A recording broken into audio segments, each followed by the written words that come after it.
I'm Dakota. I'm your media guy. Today I have with me Mr. Kevin Beltzer. He's crazy. He jumps in pools, but he's mastering social media. He's doing a whole bunch of stuff on there.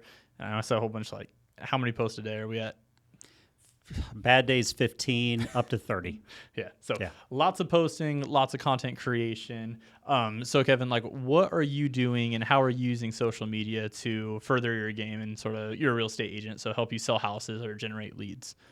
Well, I'm doing it for two purposes. So I'm doing it, yes, for the real estate side of things. So on that, it's everything from video shoots we've done at properties to just generic little walkthroughs. Like that's what I posted about yesterday. It could be reviews from clients, just a lot of things that are just continually saying that I'm raising my hand saying, hey, I'm a realtor. Hey, I'm a realtor, over and over again. So that's the real estate side of things.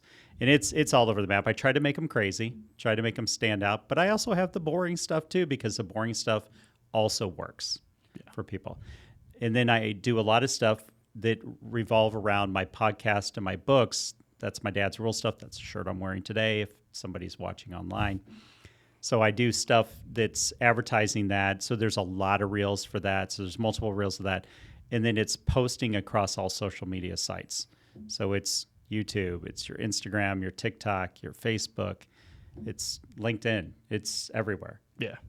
So, I mean, that takes a lot of work, but like what benefits have you seen from posting what benefits have you seen from posting cross-platform? Say that 10 times fast. Yeah, I can't say it once. Well, to me, and this is how I explained it to a new agent the other day, because he was only Instagram. And I said, well, what if what you're posting on Instagram went flat there, but it would have blown up on YouTube or TikTok? I had one the other day that blew up on TikTok, but yet it was flat on Instagram. You don't know where it's necessarily going to hit that day. Maybe they monkeyed with the algorithms. I don't know how the back end of that stuff works. So my feeling has always been post all that content everywhere and let it figure it out for you. Yeah.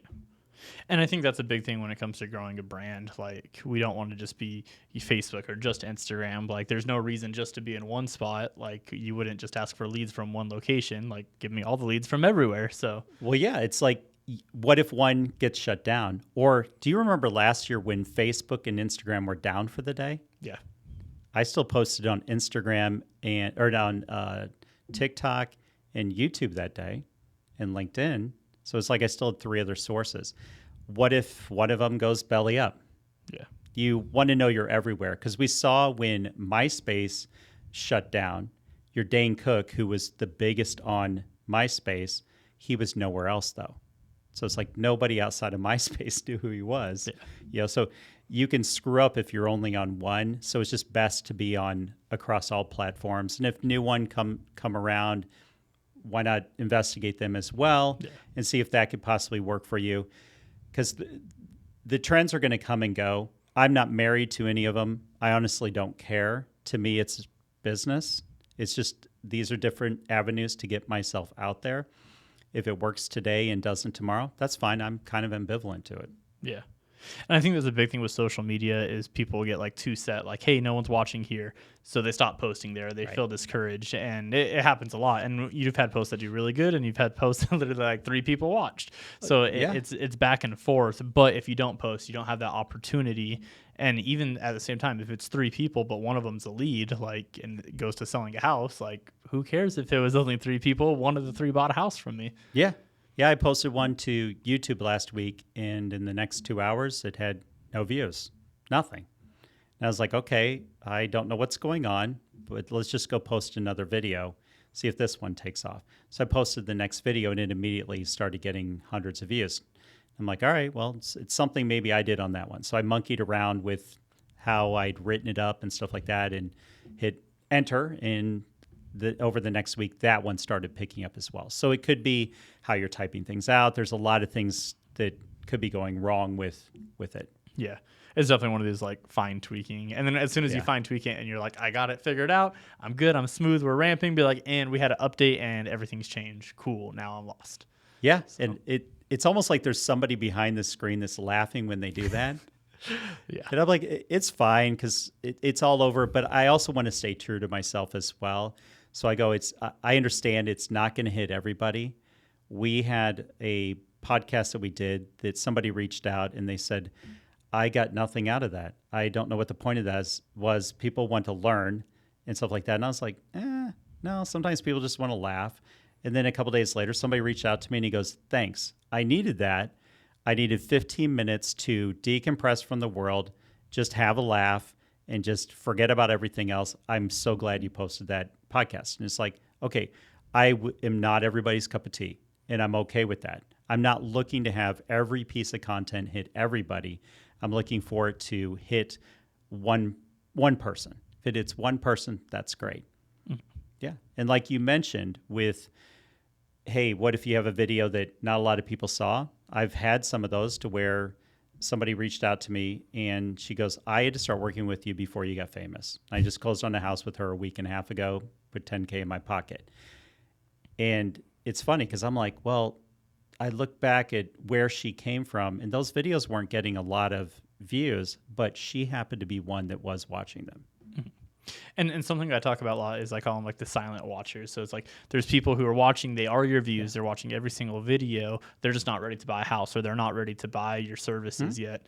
But what it does is it builds that relationship. So maybe not today, maybe not tomorrow, but when they watch you every day for a year, or 3 years, or 5 years, when they are ready to buy a house, who are they going to go with? Like the person that's helped and trained them and like helped them navigate through the market when they weren't ready.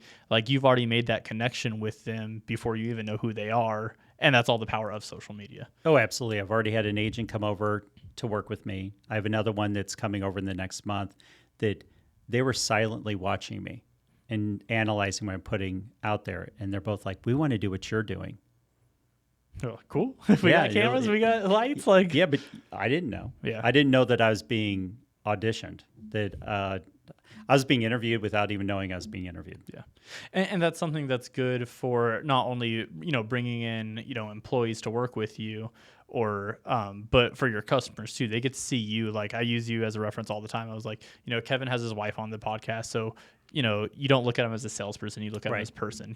They talk about where the money goes, what they spend the money goes, or where their trips are. So you're no longer just like that sleazy sales guy. Like there's value to having you be their real estate agent, and then they get to see where it's actually going and what's it going, your life. Like you sort of open up the curtains and show what's going on. There's a sneaky side to why I do Dad's Rules, because it does give me the opportunity to go interview people outside the industry. I have my wife on quite a bit. As of the recording of this today, where it's 78, 79 episodes that have aired, even though we have 95 in the can. Or up to episode 95 in the can. That'd be funny if I had 95 in the can. I'd be like, oh, I'm really stockpiling these. I'm like a squirrel over the winter or something. But anyway, yes, you're correct. They get to see behind the curtain. They get to see what I'm like and get to really know me. And they do bring it up when I'm out with them. So I do know it works because I don't come across as this robot that's just see home, show home, sell home. They see that, oh, this is a real person. Here's his goofy truck that he drives around, and he's truly a blue jeans and T-shirt kind of guy. Yeah. So, you do a lot. We're talking about like lots of podcasts, lots of, videos of you doing walkthroughs on house. We're going to do some green screen stuff. I can't talk today, but, you do a lot. So what are you looking at on a time thing? Like from a day or a week or a month, how much time does it take for you to make your content, plan your content? And I know you outsource and hire some people, including myself, to help you with that. Yep. But on a time, once a month or once a day, what does that look like out of your day to make all that content and post it? For the posting side of things, like I said, it's 15 to 30 posts a day. It's less than an hour on that. What is that, 4% of your day? It's not a lot of time.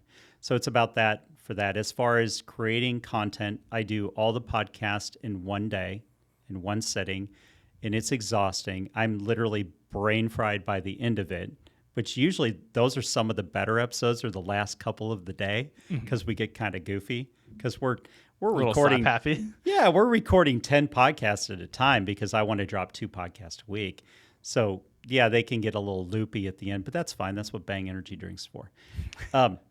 Shameless plug, and they're not a sponsor. Yeah, we're working on it. Yeah.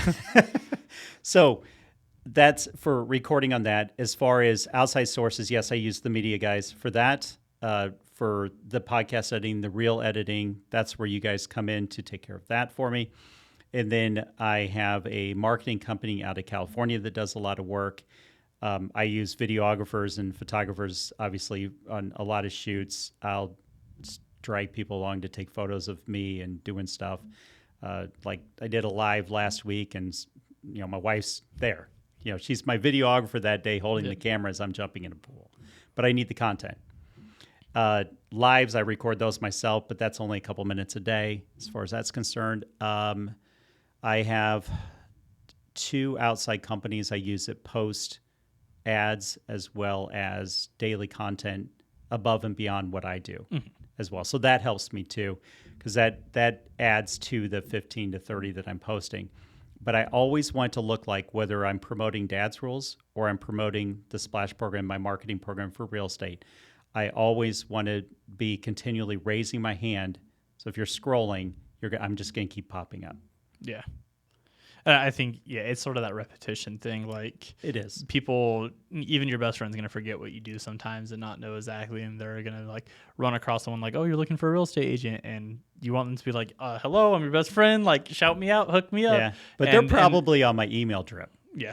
so they're still hearing from. Yeah. Right. There's so many different avenues that people don't think about. And people will be like, does email work? Well, I don't know. I made $40K on it last month, so it must work. So I'm like, look, I'll look at any avenue. And again, I'm not married to any of it. I'm kind of ambivalent. If it stops working, that's great. There's always another one that's going to be the hottest new thing out there. Yeah. In whatever company it is. Because it's like I tell people, I'm like, look, I've sold homes on Twitter, and I've sold homes through Instagram posts, through TikToks, as well as through email, and just meeting people at a party. You just don't know where it's going to come from. And regardless, it still ends in the same thing. You sell or buy a home for them. So exactly. And yeah. Sweet. So for someone who's new, getting into the social media, sort of working on building a brand, I know you outsource a lot of your stuff, but what would be like your biggest recommendation for them, for someone, coming in new, hungry, they want to grow? I had that conversation with the new age the other day. It's like, I can't afford 4 figures or whatever a month to pay for this. Well, perfect. You can pay companies like Video, CapCut, Captions. Those are 3 different companies out there that you can put the content in there and it'll cut it, add the little fancy words across it and the images and all that. You can do that yourself. And when you're starting, then do that. Yeah. Go live every day. That's the other suggestion I give to people. Just go live. And they're like, well, but I'm going to sound sloppy and all this. And it's like, nobody's watching initially anyway. Yeah. So get over yourself. It's not like you're dropping to millions of people. Initially, you may have that the only one liking your post is your mom or your dad. Probably your mom, because your dad's going to be like, I ain't liking that. That was garbage. Yeah. But mom, she'll like your stuff. So it could just be that your mom's the only one liking it initially. But understand that you're trying to create content because as you're doing that over and over again, you're going to get better at it. Like my lives are way better now than they were when I first did them. And the nice thing about going live, and that's probably the one I'd recommend first for anybody, go live. And they'll be like, that's crazy. I don't want to go live. That's scary and all that. That's the scariest one out of all of them. It is, but it's like, look, if you're in and out in under 2 minutes, nobody's clicked on and start watching you live anyway. It just ends up in your feed. So just go live. It's going to force you to do it.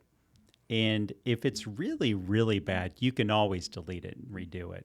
But honestly, I would keep it. Yeah. I just keep it because you ever gone back and listened to people's original podcasts and then, because I've done that with a lot of people, I'll like their podcast and I'll go back to the beginning and I'll start listening from the beginning. And it's usually bad. Like really bad. Like really, really bad. Like you listen to an Andy Frisella right now and it's so polished. You listen to Ed Milet now, it's very polished because they've been doing it for 6-7 years. The beginning ones, and they'll say this as well, they're kind of awkward as well, but it's a repetition game. Just keep doing them. Eventually, you're going to get better at it. You're going to learn from it. And you're going to be like, man, I can't believe I was doing that. But I'd still keep it. I'd still keep it back there because you don't know. Maybe one of those bad ones, you will say something that does hit somebody in the heart and they do want to do business with you. Yeah. And it shows like it just shows who you are. That's how I look at it. Like sometimes I love the super polished ones. I'm the one who goes and polishes them all. Yeah. But at the same time, like sometimes alive, you're like, oh, that's a real like untouched raw version of you. Like they know what it is. There's no hiding it or filter on it. Like that's what you really are. Oh, well, you guys did a really highly polished one for me the other day. And probably 2 hours later, I went live. So it's like I look at that. You don't know what's going to hit. So just do it all. It's like, yeah, I want polished in my catalog of stuff too. Yeah. But I also am okay having ones where I'm doing ums, ers, ahs, and belching into the microphone and all kinds of weird stuff. Yeah, I'm okay with all that too. Yeah. It's like a jumping into a pool, coming out of the pool, saying prayers to baby Jesus because the water's so cold. I'm like, I'm okay with all that. It kind of shows the realness of you, that we're not all perfect. Because I would say if I was to look back and when I first started doing podcasts to now, the biggest mistake I did on those early podcasts is trying to make them perfect and polished. Like they were all scripted. None of them were on video because I was literally cutting content like crazy. I was taking out every and reshooting a lot of it. It would take me 4 hours to do a 15-minute podcast. Now it's like, you've seen it. I'll rip off 10 podcasts and 15-minute clips, and however long that time that is, that's math. Sometimes it's longer, the bathroom break in the middle and getting a drink than it is to even rip the podcast. It's like, 10 minutes, whoop, whoop. All right, let me get a 15-minute break before I go rip another 10-minute one. Well, because some of the funniest ones are when we're sitting there and it ends up being awkward at some point. And I'll just point out the awkwardness because I think it's hilarious. It's like going, well, I guess we're stalling for time here. And then the other day I was doing one and live on, as we're recording it, I dumped an energy drink in my lap. Well, we could have cut because I always have change of clothes. Yeah. We could have cut and just reshot it, but why not just go with it and just have fun because it's probably going to stand out. I mean, my best podcast ever as far as views is concerned was episode 72, and that was me and an iPhone. That's it. So it's like you can go tech like we're doing right now in a studio, and I prefer this. But there's also those times where technology just doesn't do what it's supposed to. You don't have the podcast you wanted to load, and you just got to rip one. Yeah. And you just do, and however it comes out, it just comes out. Yeah. And that's a big thing we push too, is like done's better than perfect. If we want it to be perfect, we'll spend 5 hours on a 30-second video rather than if we just went live, we would have been done in 30 seconds and we would have moved on. And I think that's a big problem with a lot of agents in my industry anyway, because most, they don't even post. Like they'll friend request me and I'll see, okay, you've been on for 6 years and you've got 90 total posts. And I only know you're in real estate because I actually looked at who was friending me. Yeah. But I'll look at it and go, you have no content. Nobody knows what you're doing on it. And the stuff I do see, highly polished. And I had this talk with an agent at Christmas last year. And I said, just go live. Just go make something. Quit trying to be perfect. And all of a sudden now she's putting out more content. It's like, because it's like she almost needed somebody to give her permission to go get done rather than go get perfect. Yeah. Because you're never going to be perfect. Because I look at right now, I'm getting ready to reissue the first book I ever wrote. And I just put it out last time. And this time I'm like, 5 years later, I'm re-editing and changing stuff because 5 years ago, I just needed it done and out. Now it's like, okay, well, time's passed. I can make a little bit more perfect now. Yeah. With it. But what if I'd spent the last 5 years trying to make perfect instead? It still went number one on Amazon as not perfect. So it's like it must have been good enough. And now I'm like, okay, well, I've learned some things over the last 5 years. Let's polish it up. Let's reissue it kind of thing. But I'll take the number one 5 years ago. Yeah, that's not bad. No, it's perfectly fine. Yeah. I like that. All right, so I think that's like a big thing for, the people watching. Like, done is better than perfect. Yeah. Start, the best time to start is today. You're only just going to get better the farther you go, but you can't really improve in yourself if you don't start. And I think that's where most people get caught up.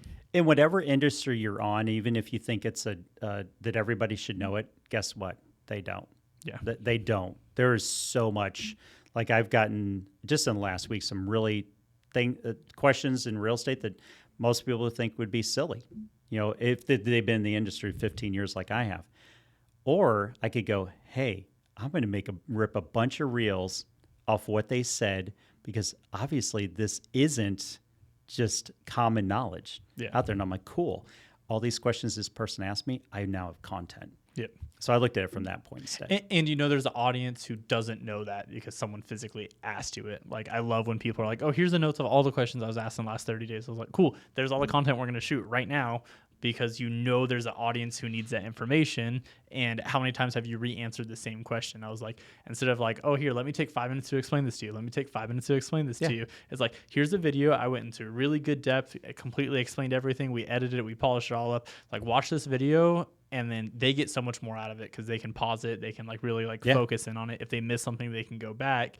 And then you saved yourself 5 minutes a week because you get asked that question once a week. And it's like, the farther you go, 15 years later, like, how much time would have that saved you? Yeah, you can do that, especially if you're training people. It's great to cut videos like that for training people. But another thing, if you're just doing reels for the general public, you can recycle content. Not meaning like just having to rebroadcast that old one, but you can just cut it again too. Yeah. So you can go, well, it's been a year since I talked about this, or it's been 6 months. Well, if your following is always growing, your audience is always growing, then there's somebody new that doesn't know that anyway. And not everybody goes back and watches everything you posted anyway. Yeah. And how many times have you seen it to where you put something out and you get asked that question the next week and you're like, I just did a video on this, but it got lost in the feed and they never saw it. You could have been the next Instagram post, but they stopped that night at 140 scrolls instead of 141, and you just didn't get seen. Yeah. And that's a big thing too. So yeah, you can reuse the same content. You can reshoot the same thing as a fresh video. So it's a little bit different for the people who have seen it. Yeah. But in today's world, normally, like, even if you post it a month later, they probably forgot, or they're going to be like, that seems familiar. I feel like I've heard this before, but they're not going to be like, oh, you're recycling content. Oh my goodness. So I did a banger video last year, and it did pretty well last year. And then I recycled it probably 2 or 3 months ago, and it blew up again. Yeah. The same video. And people were like, oh, that is hilarious. That was so cool. And I'm like, okay, well, these people commenting, they were following me then. They just didn't see it. Yeah. But and I'd had that feeling anyway, because I'd been told that, well, they're not seeing everything. You're hitting what is the general rule of thumb. Less than 10% of your audience is probably seeing it. Yeah. Something like that. We try for more. We can go into the analytics and actually see exactly what that is. Yeah. But yeah, most accounts we're looking at around 10%. Yeah. Yeah. So it's like, well, all right, just repost it. Yeah.